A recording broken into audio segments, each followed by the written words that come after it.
even know where to start. We have boxes in various places that need to get picked up. Oh, got this kennel over here. Now, I must say, I never imagined doing what we did with this kennel right in front of our house here. During the Jamboree, I had a portion of it here, right here on the farm, as well as at our neighbor's place. Right here in this area, we had sheep. You can still see evidence of them there.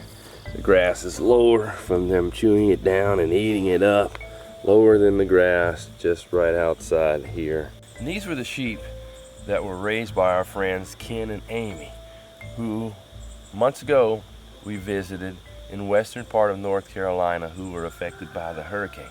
But they raised sheep, and they were willing to bring their sheep to be a part of the hands-on experience, one of the hands-on experiences here. And that hands-on experience was processing or harvesting sheep. And the workshop was led by Stacy and Josh, and they got raving reviews about the workshop. Now, during the times that I've seen sheep and goats harvested in the past, they usually are dispatched with a gun or one of those stun guns. And for me, I've always wanted to do something a little different, something a little more traditional with that. And that's what she brought to the class. She taught people how to do it, let's say, the more biblical way of dispatching an animal. And it was one of the most calmest experiences I've ever seen for dispatching an animal. And that way of doing it aligns with our values, that overall our goal as a righteous man is to have regard for his animals.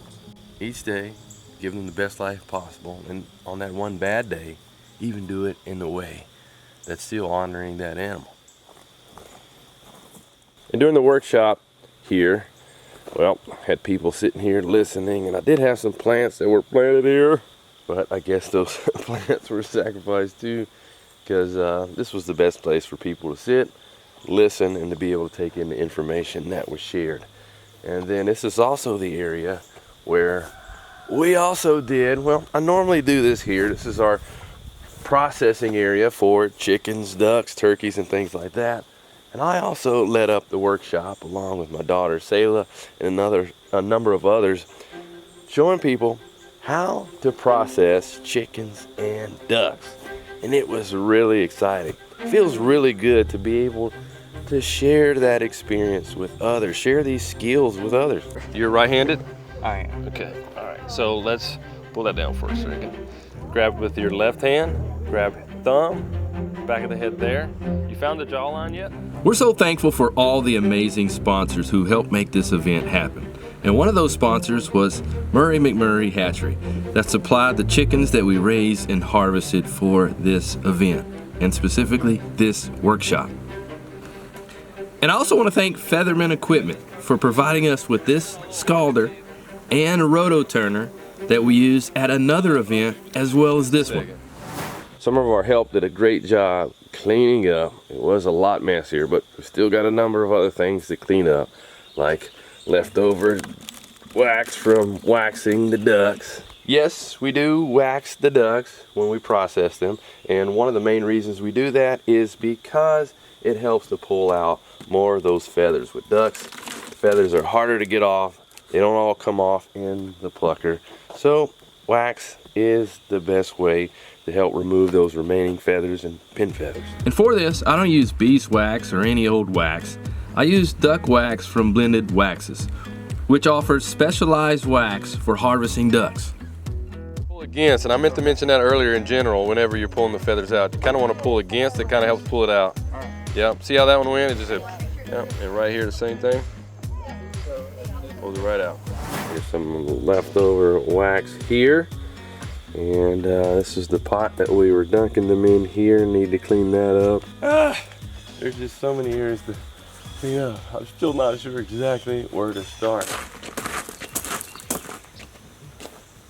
Even had so many people here, we had to rent a few porta johns.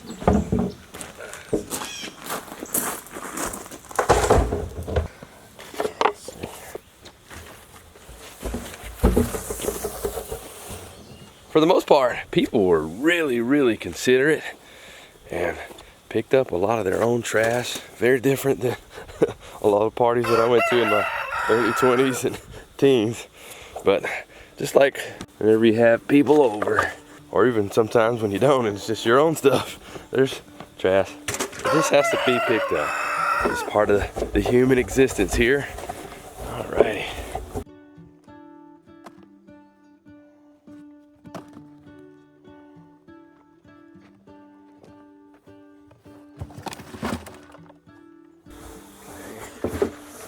More. Oops, that's not trash. We can reuse these bags. Not reuse them, we can still use them. For stuff like this, let's do this. One of these harvest baskets. Not for harvesting meat, but veggies, and you can just store some of these things that just need to be put away. There's another item here. Got some bleach and some dish soap. I'll put those in there as well.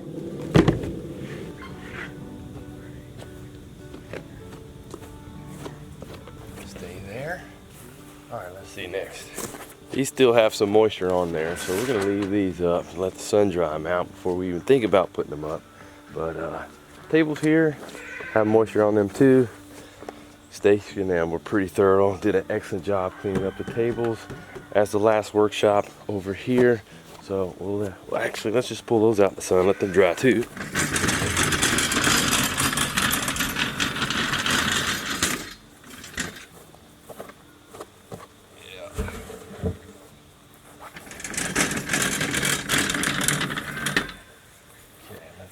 What next? Josiah. He and his friend Ethan are in here sleeping in the tent. It's about time they wake up, I think. Alright. Ooh, and also over here we have some wool from Ken and Amy's sheep. We have no idea how to spin it, but something that the ladies may be learning here soon, so stay tuned for that. Let's see if these boys are awake, or I'm gonna have to wake them up more. Good morning, boys. You awake yet? Huh? No. Nope. Is it okay to come in? Y'all could have had the screen. Did you get cold? No.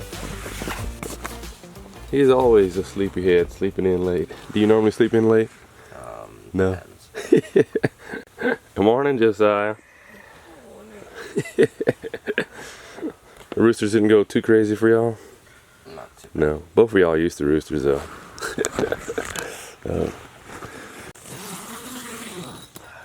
There are a number of things that I really am appreciative of about the past few days.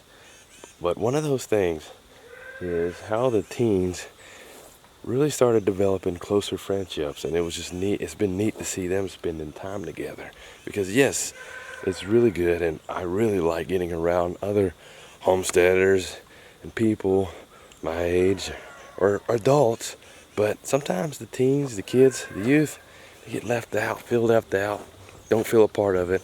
But it's been neat to see them come together. At the Jamboree this year, my best friend Anna and I helped Dad teach a chicken butchering class. It was also really nice to hang out with young people my age. Chicken butchering's not my thing, but it is fun hanging out with other teens my age that like to do some of the stuff that I do. And at the Jamboree, I got to do that. Alright, we have this leftover fun stuff to deal with here. Parts of the animal that we don't consume, but in some ways we do, just not yet. There we go. One. Two. Three.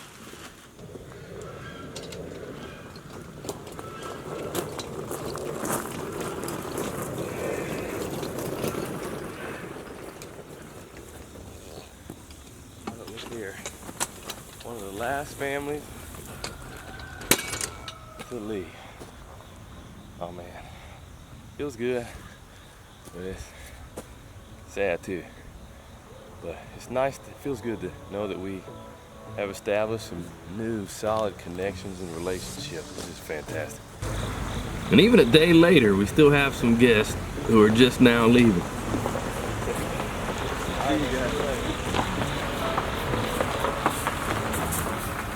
That's neat.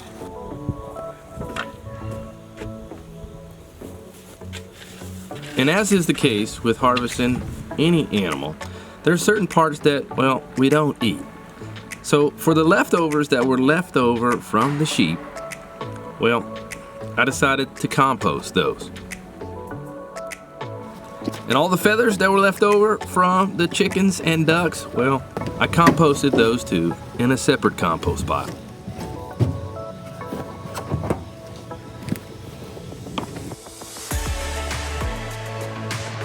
And then after that, it was time to clean up all the coolers that had the meat stored in them.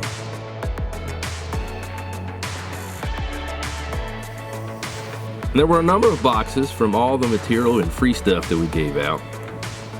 And then as I was finishing up, for the most part, around the house, that's when everyone else started to get out of bed. And our house was a wreck during the Jamboree, because all the way up until the Jamboree, it was like people were sick. Sayla was down completely the day before, so she normally helps me keep everything in check. But she was down and we had so much to do, and then on top of that, we had to like turn our whole living room around just to accommodate people coming in and out. And it was really nice that some people, like the Roshkas, stayed around to help out gentlemen. with the cleanup efforts. You grab the handles there. That's a little easier. Yep. All right. You guys could put them in the green hut over here.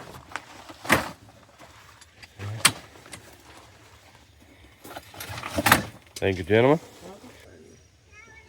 That's a whole other story. Excuse me.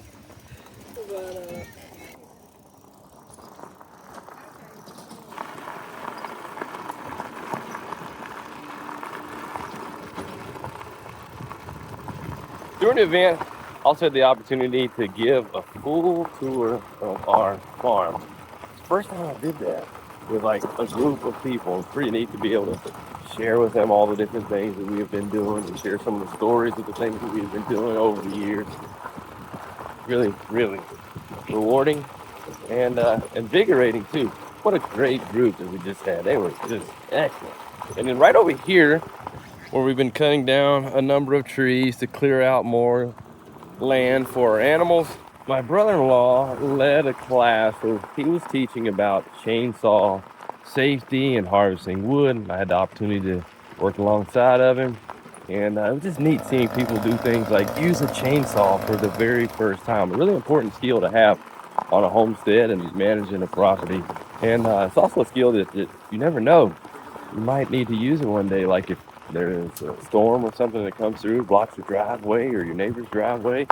Knowing how to use a chainsaw safely can really come in handy.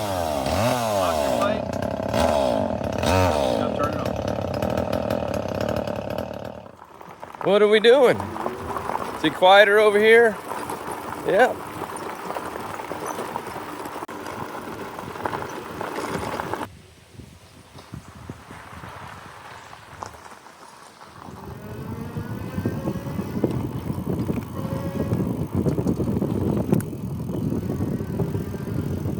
Yeah.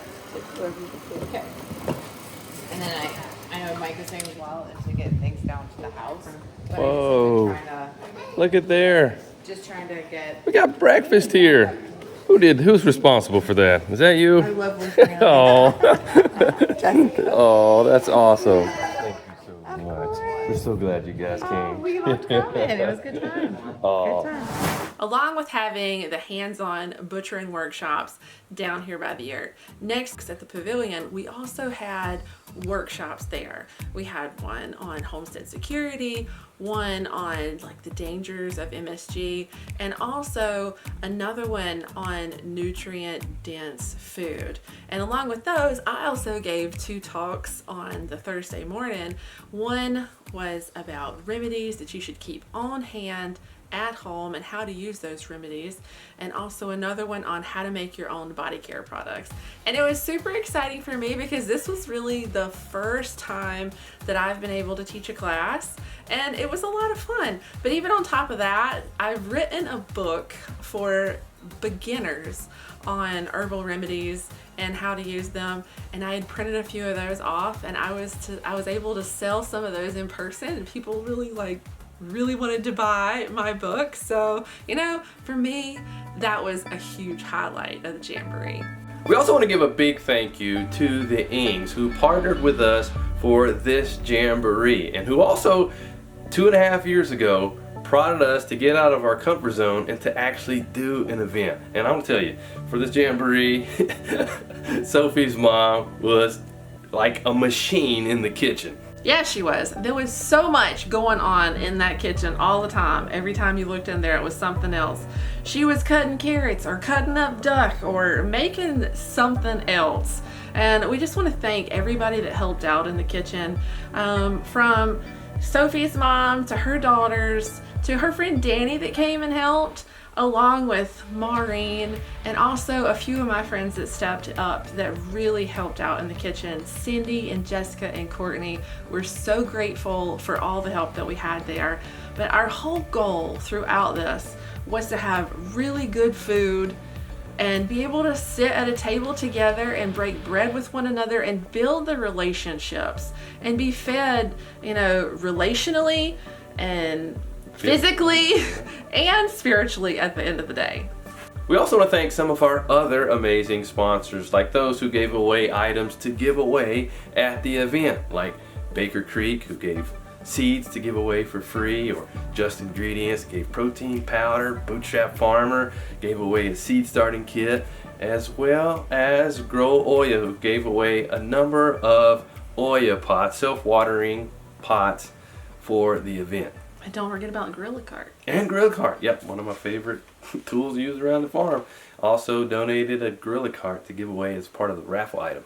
And we also want to thank some of our bigger sponsors, because really without their sponsorship, the Jamboree wouldn't have happened. So a big shout out to Redmond Real Salt. Thank you so much for sponsoring the Jamboree, and also the Weston A. Price Foundation.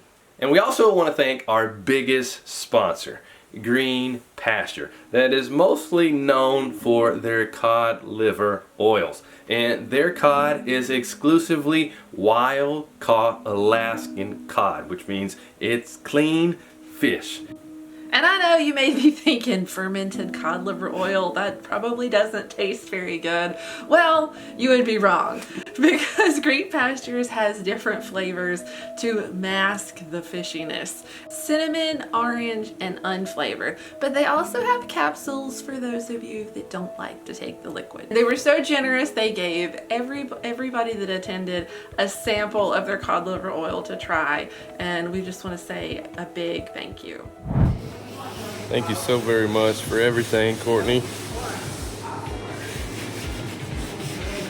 One of the values we really try to instill in our family is to leave things better than you found it. It was such a blessing to be able to rent this venue from our neighbor. And we definitely hope to work with them again in the future for future Jamborees, and maybe a few other events down the road as well. And since this area saw a lot of action too, we definitely had our work cut out for us cleaning it up as well. But thankfully, we had a cleanup crew. John, Michelle, Jessica, Courtney, and some other teens really pitched in, helping to sweep, mop, and wipe down the kitchen and pavilion area. We were so thankful to have the extra helping hands to clean this place back up. During the event, I mostly rode around on my trike when needed, but we also rented 2 golf carts for the event. And since we've been in a drought lately, it's been really dusty out here. So those golf carts ended up being covered in dust by the end of the weekend. And even though it took weeks and months to prepare for this event, and it took a couple of days of cleaning up to get things turned back around, I personally think that it was totally worth it. What about you? Oh, I totally agree. Like, whenever you have people say, you know, we came to your event because, one, you had a Sabbath service, and 2, that you were butchering biblically clean meats. And then have them just say how much it has meant to their family to take in all this information that they learned. Like, that is worth it right there. Yeah, I was totally touched by somebody talking about tearing up, leaving the event, and how much it blessed them. And it's tearing me up just thinking about that too and hearing that. Now, I do think that there were some things that were better in 2024 to the Jamboree that we did better, but there was some things that I think were better in this year's event. So hopefully we can continue to make improvements to make each year better. But there was a lot of things that I really liked about the event. Do you have a favorite thing that stands out to you? Just being around everybody. It's so nice to see like all these people that, you know, maybe they didn't know each other before, but they're sitting around tables, like enjoying good food, talking together, learning about one another. And then we had people that came last year that came again this year, and it's like catching up with old friends. It was like a family reunion as well. Yeah. So I don't know, you can't beat that. That really means a lot to me. Yeah, there's so many things for me too, from having people tent camp out in the pasture and enjoying that, and just the opportunity to just be able to share our homestead and farm with everybody was amazing. But I think probably my favorite part was probably the fellowship together, particularly on Friday night and Saturday. Yes, we have to charge for the majority of the event, but those sections we leave as optional and free. We have a Bible study on the Friday night, service during the day on Saturday, and then we just spend time fellowshipping with those who choose to stay behind in fellowship. And those connections were even deeper then. And I think that part really hits me as one of my favorite. I really enjoy being hands-on and teaching and sharing all those things, but just sitting down, connecting deeper with people, that's just amazing. And another thing is that having to have it at our farm got us out of our comfort zone for real.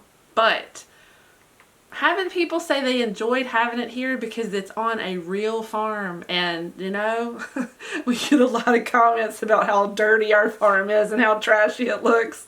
But you know what? It was relatable to everybody. It wasn't pristine and perfect. We have things to work on, yes, but it showed them that you don't have to have it all together to be productive and to homestead. And that was refreshing for me to hear that you don't have this perfect place. And really, in actuality, no one does. But there are some people who have been doing it 20, 30, 50 years and longer. They have things more ironed out. But those who are getting started, seeing the progression to see what it's like to have been doing it for 10, 15 years or so, and seeing that portion or that stage of the process and sharing that was neat. So after finally recovering from the Jamboree and a couple other events since then, we're finally ready to launch Jamboree 2026. So make sure you check out the link below for details on getting your tickets for the event. And we hope to see you here. And also, if there's any specific classes that you guys would like to take, let us know. We're not done planning, so let us know what you would like to see.